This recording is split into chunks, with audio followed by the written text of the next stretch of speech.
Mummy સીધ ગયા? ક્યાંય ગયા નથી, ઘરે હતા. અને પેલી બંને મહારાણીઓ પણ આવી ગઈ છે. બંનેનો ભેટો ન થયો હોય તો સારું. ખબર થઈ ગયો નહીં. હશે તો થઈ ગયો હશે તો થઈ ગયો હશે. આ નસીબમાં લખ્યું છે તો પછી શું કરવાના આપણે? હા, વિચાર્યું તું કોઈ દિવસ આવું થશે એમ? ક્યારેય નહીં. કોકના આશરે રહીશું અને એ પણ એ કહે એમ કરશું. બોલો, આવું તો કોઈ પણ વિચારે શું કામ? સાચી વાત છે તારી. ભૂલ થઈ ગઈ આપણી. ભૂલ નહીં, મોટામાં મોટું. કેમ થયું મમ્મી? મજા આવી ને ઘરમાં? હા, શું થયું? અમે બંને મારી સાથે ખોટું બોલ્યા ને? આખરે સાચી વાતની તમને ખબર પડી ગઈ. સત્ય ક્યારેય છુપાયેલું નથી રહેતું. અને આ તમે બંને કામવાળીની જેમ અહીંયા કામ કરો છો, શરમ ના આવી? તો શું કરીએ, સાઈન કરી નાખી હતી. અને નિયમ ઉપર નિયમ. અમારે ક્યારેય પણ બોલવાનું થાય તો નિયમ ભરી જાય. અમે કંઈ પણ કરીએ એટલે એ બંને એક થઈ જાય. તો અમારે શું કરવાનું? મમ્મી, અમે ડરી ગયા હતા. તમે જ્યારે લગ્નની વાત કરીને ત્યારે જ અમે વિચારી લીધું હતું. અને અમે લોકોએ તો આ પ્લાન પહેલેથી બનાવ્યો હતો કે પૈસાવાળી છોકરીને પટાવીને એની સાથે લગ્ન કરી લઈશું અને આખી જિંદગી કંઈ કમાવું ના પડે, બંને ભાઈ આરામથી જીવી શકીએ, મમ્મીની સેવા કરી શકીએ, એવું કરશું. પણ બધું ઊંધું પડ્યું. તમે અમારા માટે માગું લઈને આપ્યા અને આમાં તમારો પણ વાંક છે. તમને પણ લાલચ તો હતી જ ને કે મારા દીકરાઓને વહુઓ એવી મળવી જોઈએ જે પૈસાવાળી હોય, જે રૂપિયાવાળી હોય. હા, તમે પહેલેથી શીખવાડ્યું હતું એવું અમે શીખ્યા અને એ પ્રમાણે અમે બંને, હા, જ્યાં નોકરી કરતા હતા એમને જ પટાવી લીધી. જાણો છો, આ તમારા બંને ભાઈઓની ગુનેગાર હું છું. મને નહોતી ખબર કે મારી લાલચ એક દિવસ આવો દિવસ લાવીને ઊભો રહેશે. પણ આદિ, દેવાંગ, આટલું બધું તમે અહીંયા સહન કર્યું એના કરતાં ઘરે પાછા આવી ગયા હોત તો? કેવી રીતે આવીએ? એ લોકો ધમકીઓ આપે છે, કેસ કરી દેશે. અને આમ પણ અમે લોકોએ તો એકવાર હિંમત ભેગી કરીને છૂટાછેડા પણ માંગ્યા હતા. પણ કહે છે કે છૂટાછેડા આપવા માટે 20 લાખ રૂપિયા જોઈશે.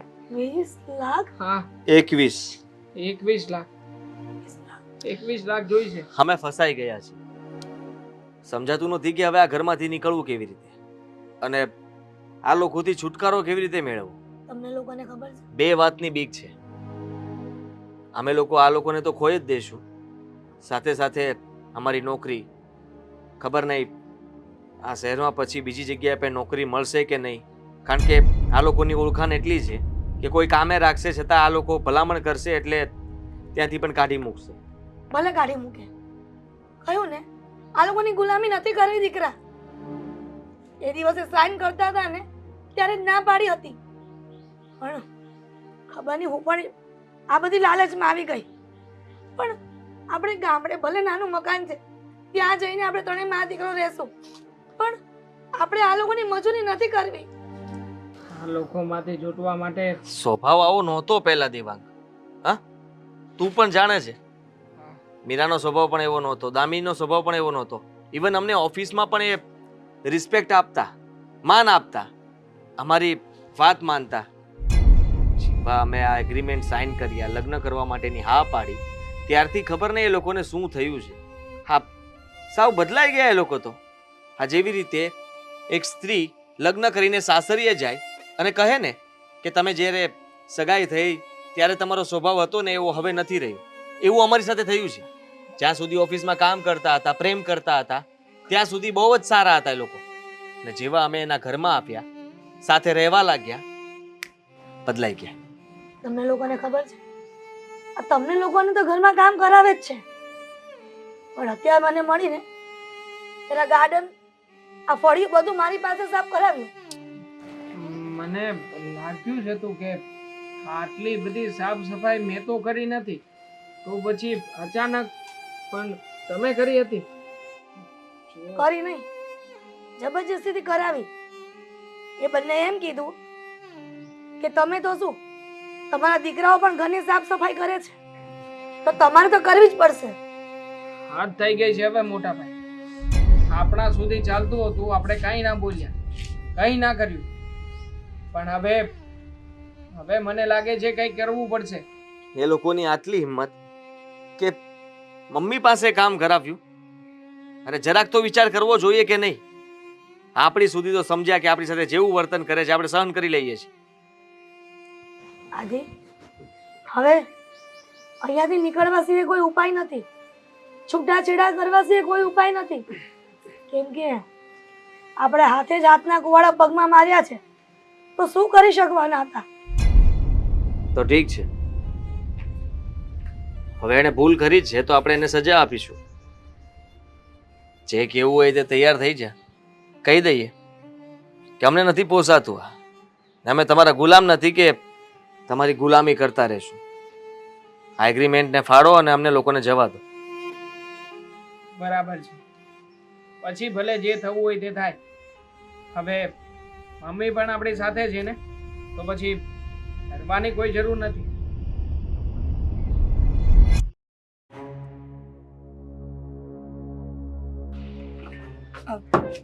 દામિની, તારી પાસે જ આવતી હતી, વાત કરવી છે. બોલ. દામિની, મને લાગે છે કે હવે આપણે આ ગેમનો એન્ડ લઈ આવવો જોઈએ. શું કામ? જો તને લાગે છે કે આ વાત એન્ડ કરવાથી બધું સરખું થઈ જશે? જો એ દામિની, લોકોએ જે આપણી સાથે કર્યું છે એને ભૂલી જવાનું? હું માનું છું કે ભૂલવા જેવી વાત નથી. જે થઈ એ વાત બહુ જ મોટી છે, પણ હિરલ આંટીને જોઈને મને દયા આવે છે, તકલીફ થાય છે એમને જોઈને મને. અને શું કામ? આ જે બધું થઈ રહ્યું છે ને એ એમના જ કારણે થઈ રહ્યું છે. એમનો જ વાંક છે. હશે દામિની, બધી વાતને પકડીને ન બેસવું જોઈએ ને. સમયની સાથે આપણે પણ બદલાવવું પડશે.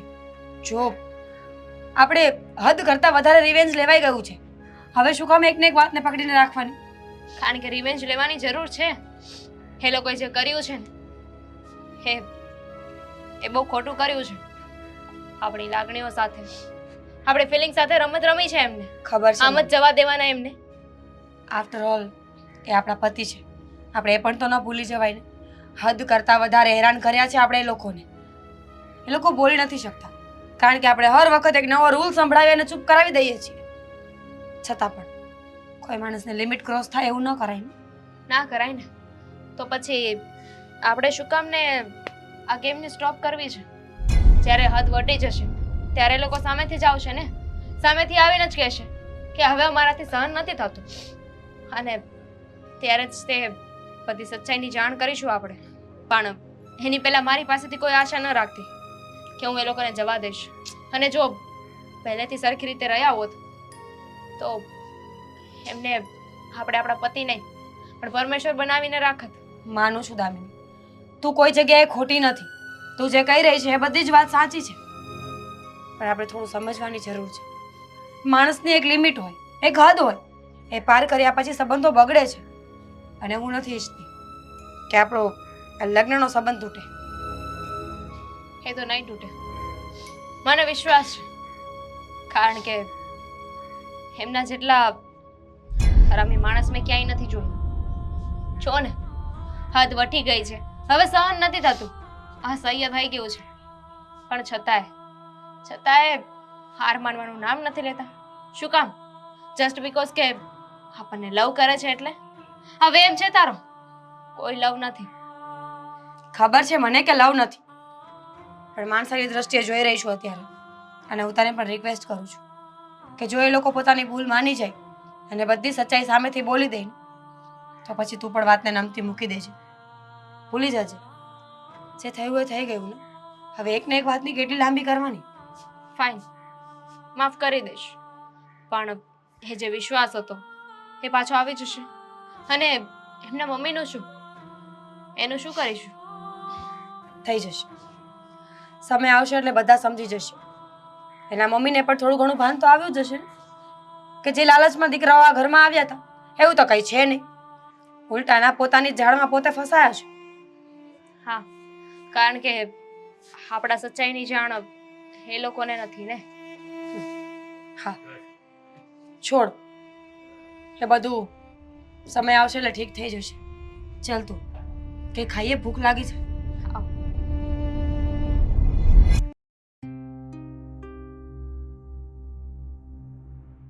ઘરમાં છે બધા. ખબર નથી ક્યાં હોય ક્યાં નહીં.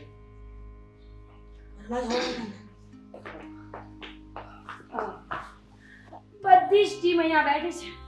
પણ શું કામ બેઠી છે? કામ થઈ ગયું છે બધું? હા, ના થઈ ગયું છે કામ. ના, સાચું જ કહી દે ને. શું કામ ખોટું બોલે છે?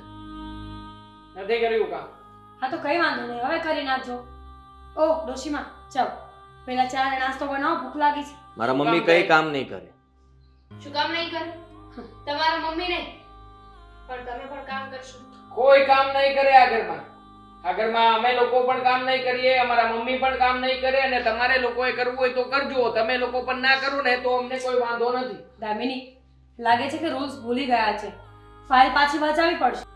Rule number 21. અરે 21 નંબરનો રૂલ ગયો તેલ લેવા. મને એક વાત કહેશો? હા તો પૂછો ને, એ મારો તણાવવાની શું જરૂર છે? શું કામ કરો છો આવું? કેવું? તમારી લોકો સાથે અમે એગ્રીમેન્ટ કર્યો, ભૂલ થઈ ગઈ અમારી. તો ભૂલને સુધારી નાખો. 21 ને 21 42 લાખ રૂપિયા હાથમાં મૂકો ને નીકળો અહીંયાથી. ક્યાંથી લાવીએ 42 લાખ રૂપિયા? કઈ ખાવાના ખેલ છે કે 42 લાખ રૂપિયા માંગીને અમને લોકોને બ્લેકમેલ કરી રહ્યા છો? દેવાંગ જુઓ, આજ સુધી અમે કઈ બોલ્યા નથી, પણ આજે છે ને ચૂપ નહીં રહીએ.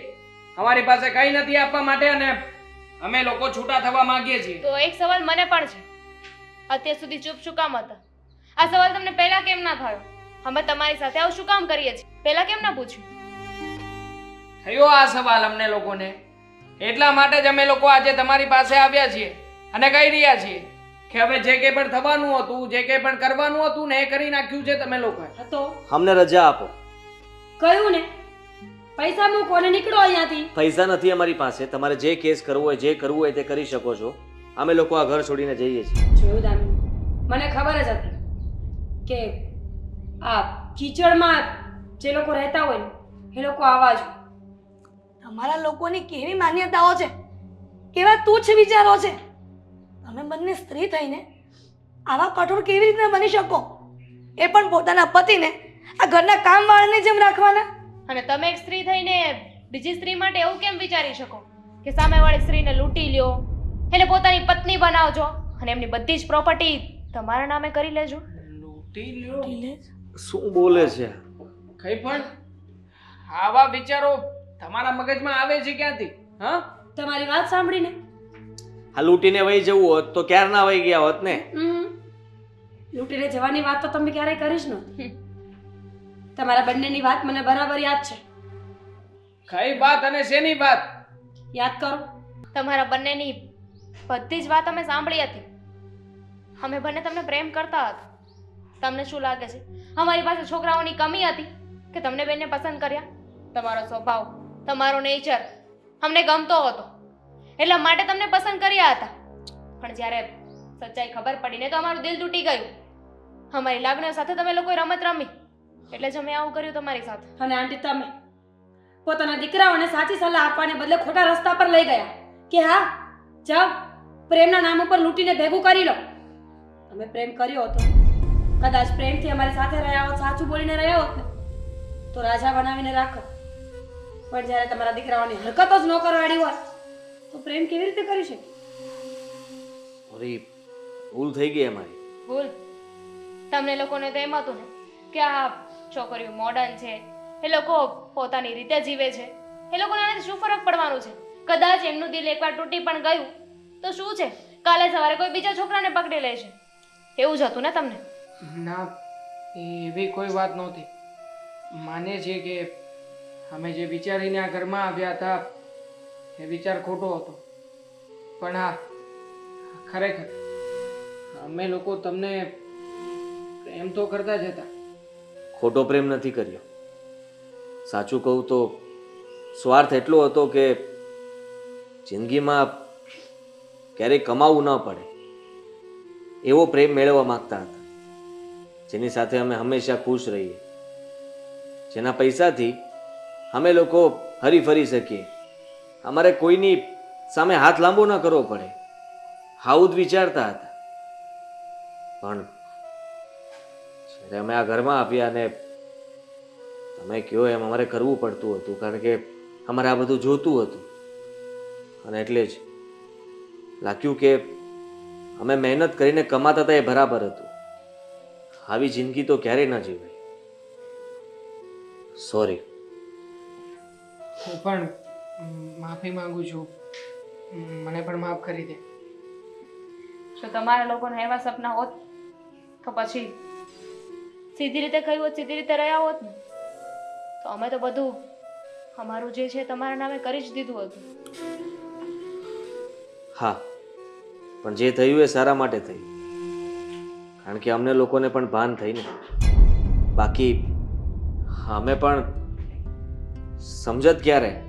હ હવે અમે આ ઘરમાં રહેવા નથી માંગતા. જો એગ્રીમેન્ટ ફાડી નાખો, અમે અમારા મમ્મી સાથે અમારા ઘરે રહેવા માંગીએ છીએ. કયો એગ્રીમેન્ટ? એ જ કે જેમાં તમે લોકોએ સાઈન કરાવી હતી. ફેક હતો. અને મમ્મી સાથે રહેશું તો અમારી સાથે કોણ રહેશે? ફેક? અમે ક્યારે એવો કાંઈ એગ્રીમેન્ટ બનાવ્યો જ નથી. હા, બધું જ ફેક હતું, સિવાય અમારા પ્રેમના. પણ તો અમે લોકો ખોટા ડરતા હતા. તમે લોકો ખોટા હતા ને, એટલા માટે બધી જ ખોટી વાતોને સાચી માનીને ચાલતા હતા. કારણ કે તમને ડર હોય ને કે અમે પકડાઈ જશું, એટલા માટે. કઈ વાંધો નહીં, આ ઘર તો તમારું છે, એ વાત તો સાચી જ છે ને? હા, જોઈએ છે. ના ના, તો આ ઘરમાં આપણે બધા સાથે સંપીને રહીશું, હે ને? હા, તો વાંધો નહીં ને, રહીશું ને. મને ક્યાં વાંધો છે? ચા બનાવો, જાઓ. ના, હવે તમે લોકો અમારા ઘરે રહેશો. હા, કામ અમે તમારી પાસે આટલું બધું નહીં કરાવીએ, પણ નાનું ઘર છે, થોડું એડજસ્ટમેન્ટ કરી લેજો અને અમે લોકો કાલથી જ નોકરી પર લાગી જશું. ઠીક છે. એટલે તમે બંને મારા દીકરાઓને માફ કરી દીધા ને? વિચારે છે. વિચારે? વિચારીએ છીએ. જો હેલ્પ કરશે ને કામ કરાવવામાં તો વાંધો નહીં, બાકી પછી તો પછી એની પાસે હેલ્પની આશા ન રાખતા. એનું બદલાનું કામ હું કરી નાખીશ, બસ. મમ્મીને બધું કામ આપી દેજો. હા, રહેવા દો. તમારા દીકરાઓને એકવાર પૂછી જુઓ કે કેવી હાલત થાય છે.